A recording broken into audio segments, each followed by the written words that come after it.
අවුරුදු 18ත් 35ත් අතර පොළොන්නරුව අවට ඉන්න කෙනෙක් නම් වුණා ඔයාලට පුළුවන් වයරොන් ජපාන් ඇකඩමි අපි හරහා ජපානයේ රැකියාවට යන්න අවුරුද්දක කාලයක් ඇතුළත.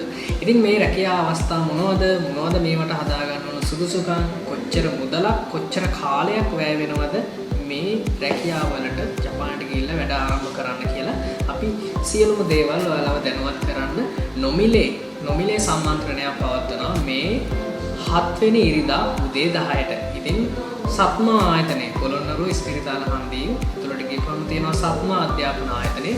සත්මා අධ්‍යාපන ආයතනයේදී වයරොන් ජපාන් ඇකඩමි විදිහට අපි ජපානයට යන්නේ කොහොමද? මොනවද හම්බෙලා තියෙන රැකියා ශාස්ත්‍රය ලංකාවට? ඊට පස්සේ මේකට යන්න කොච්චර වියදමක් යනවද? සුදුසුකම් හදාගන්න කොච්චර කාලයක් යනවද? කොච්චර මුදලක් සම්පූර්ණ වේදන් වෙනවද? මේ හැමදේම අඩුවක් නැතුව අඩ නොමිලේම දැනගන්න පුළුවන්. එහෙනම් දෙසැම්බර් 7 වෙනි ඉරිදා උදේ 10ට එන්න පොළොන්නරුව සත්මා අධ්‍යාපන ආයතනය.